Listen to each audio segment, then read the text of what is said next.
One thing I love about the 950, 950i and 965, 965i is its ability to knit parts of patterns. You can take a section of your own pattern or a built-in pattern and knit it as its own design, either all over or motif. And I just think it's a really useful feature. So in this video I'm going to show you how to take a section of a built-in pattern and knit it as an all-over pattern to create a totally different design. So as I said, I'm just going to take a pattern from Stitch World.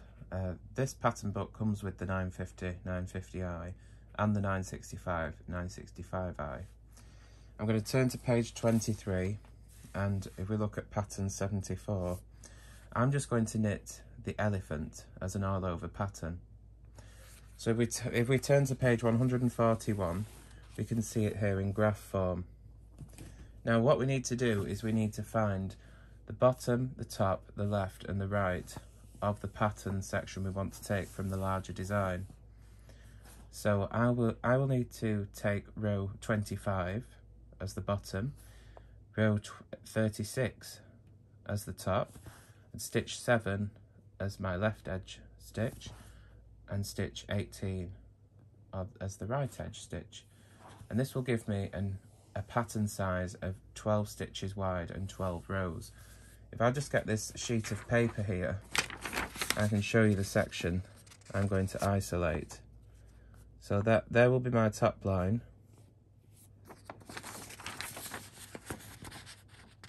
That will be the bottom. That will be my right edge. And that will be the left. So it's just this little rectangle here with the elephant inside. So for my sample knitting here, I've cast on 90 stitches. The black is in feeder A, and that is my main colour. My contrast for the elephant design will be this grey colour, and that will go in feeder B. Now as you can see on my chart here, the background is shaded and the elephant is unshaded, and all unshaded areas of the chart in Fair Isle will knit with the yarn in feeder A, which is black, and the shaded section will knit with the yarn in feeder B, which in my case is grey. So this will mean that the background will appear grey, and I don't want that, so I'll have to use the negative variation key when I come to knit this pattern. So I'm going to turn the machine on. Now this is a 950i and it would be the same for the 950. In order to do this technique, you need to go into the advanced patterning mode, which is command 999. You enter that with the ready light on and press the memory button, and that is now in that mode. Advanced patterning is for any situation where you want to take a portion of a pattern. In the standard mode 990, the basic mode, it doesn't give you any information about the pattern chart, it just knits it exactly as it appears in the machine's memory. If you're using a 965 or 965i, you would need to press selector 2, and that is your motif and panel work mode. So on the console here, I'm going to press the memory button and the pattern number light comes on. For the 950, 950i, we can leave, if it's just for an overall pattern, we can leave it in the overall pattern position there on the pattern selector. But just so this translates well to the 965, 965i, I'm going to set it to the top for single motif, because it'll give me the same options then as it would on the 965, 965i. So the pattern number light's on. I'm going to enter my pattern number, which is pattern number 74. Press the memory button or step, and the light at the bottom of the boat on the card comes on. The machine's asking what's the bottom line of the pattern you want. You do have this same step light here on the 965, but it's just sort of in like a diamond shape. There's no picture, but it's the same function. So if you remember, our bottom line was row 25. We press step or the memory button. What's the top line of the pattern? 36, row 36. Press step or the memory button. What's the left edge of the pattern? And that is stitch 7. Press step or the memory button. What's the right edge of the pattern? And that is stitch 18. Press step or the memory button. The light in the centre of the two boats on the garment front comes on, and on the 965 you'll have a similar picture, but it just won't have the boats. There'll be a little garment picture with the three lights there. So the central light is the first needle position, and I'm going to centre the first repeat in the centre of the needle bed. And remember, my pattern's 12 stitches wide, so to centre it, it needs to be half the pattern width. So my first needle position will be yellow 6. Press the memory button or step. And then the left edge, well, I want it to be an overall design, so I want it to repeat all across the needle bed. So it doesn't matter how many stitches I cast on or increase to, I'll get the pattern all over the knitting. So we enter yellow 100 for the left edge and green 100 for the right edge. If the number in the display isn't showing the start of the pattern, press card forward on 950, 950i, 965, 965i, press start. Okay? But if we looked at the chart, if you remember, in my case I have a plain row here, which I want to jump ahead of and just go straight into the elephant. I'll need to advance to the next row, 26. So on 950, 950i, enter that number that you want to go to, 26, and press CF, card forward, and there is that pattern row selected. On the 965, 965i, just press your up or down arrows to go to the relevant row. Now if you remember, I need to have my negative variation on, which on the 950, 950i's, switch number 6 needs to be up. There is, I can't remember exactly which variation key it is on the 965, 965i, but I think it does say negative, but you'll have a similar sort of picture where the background on the bottom one is different than the other. Okay, and we're ready to select the needles. So I'll knit across and take my carriage outside the turn mark and set the carriage to KC1.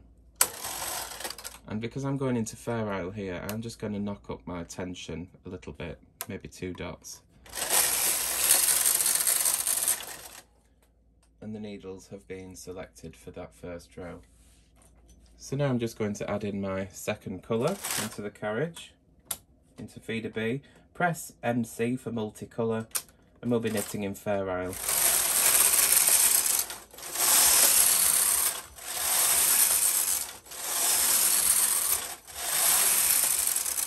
And I'm just going to knit until the machine beeps at me to indicate that the last row has been selected, and then I'll do something different.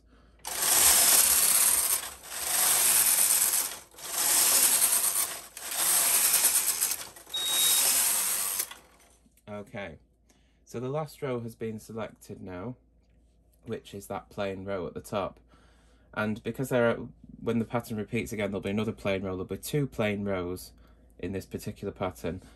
I need to push in my end needles, so when I knit these plain rows, leaving the second colour in the carriage, it doesn't catch on those and knit in and end up with a long float all the way across. So that's a top tip. If you have a plain row and you're in KC1 with end needle selection, you have plain rows in between your patterning, push in those end needles so you don't catch the contrasting yarn. So what I'm going to do here with the console now, this is just an example for my particular pattern to make it more interesting. For most patterns that you want to knit as an all-over design, once you've taken the section from it, program it in, you can just knit away and that's it. But for this one, I'm going to move the needle position and I'm going to reverse the elephants to go in the opposite direction, just to make the pattern look a bit more interesting. So I'm going to keep pressing the memory button, or in the 965, 965i case, the step key, and you'll see that the information you entered before is still there. And I'll press it until we get to the first needle position, which if you remember was centered on the machine, yellow 6. So I'm going to move it over 6 needles to get it onto the right half of the needle bed to stagger it. So I'm going to change the needle position to green 1. Press the memory button, and you'll probably have to enter the left and right again. which was yellow 100 and green 100. Ready, lights back on. Now I'm going to put up switch number 1, the reverse variation, and I will continue knitting.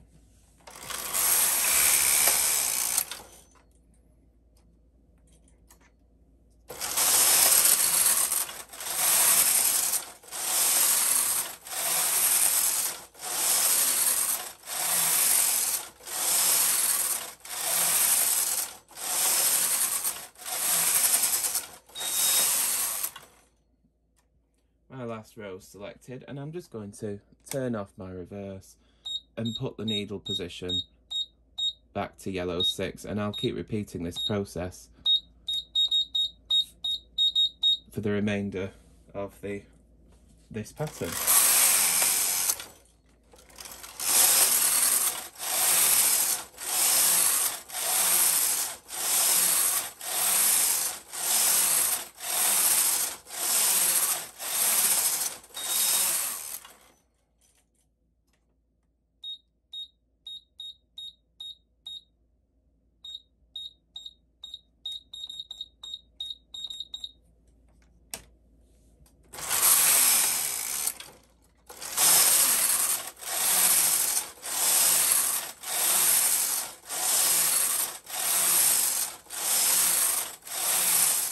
Okay, and there is our overall pattern that we created just by taking a small section of the pattern of the larger design here, the built-in one, and altered a few settings, used the variation keys, and created a completely different design just using that one pattern. So you can see the possibilities really are endless. You can vary these patterns a dozen different ways, and you know, your own patterns as well. And this is an exclusive feature of these 4 models: 950, 950i, 965, 965i. Oh, and the 910 can do it as well, but of course that machine doesn't have built-in patterns, so you just have to use it from the Mylars. But you tell the machine where it is on the sheet anyway, so you'd be used to that. But if you're not, and you didn't know, these 4 models of machine have this feature, and I think it's a really useful feature. Of course, you can do this with Designing It or even the PPD and other software, you know, but I think that it's just really convenient to have the machine have the capabilities like this. You don't have to add anything on, you can just, you know, punch in some numbers and go. And the only trick to it really is making sure you have the correct framing on the pattern, and you check that the pattern will be a suitable area to use as either a repeat pattern or a motif. Because if you were to take try to use this, for example, you'd end up with all bits around it, you see, from the rest of the design, and it might not look good. So any isolated patterns within a repeat pattern usually work quite well. And you can see it's quite an attractive pattern, that little elephants staggered. You can see here, this was the direction the elephants knitted, as you can see in the book there, as they were. And then on the next repeat, I just moved the needle position over by 6 stitches and reversed the elephants to, you know, face the other direction. And we have this little staggered pattern that's quite attractive. But yeah, this is just one example, but there are all sorts of different things you can do. You can use this for motifs as well, and borders, and either vertical or horizontal borders. And you know, you can, on the 965, especially the 965i as well, because you can have up to 9 different motifs, you can use this part pattern feature to add borders. And you know, so you can have your overall pattern positioned in the middle, and then you can add a border on either side. On the 950 and 950i, it's not as easy that way, because you only have motif A and B. You don't, so you have 2 motifs basically instead of 9. But anyway, hopefully you found this little video interesting. Thanks for watching.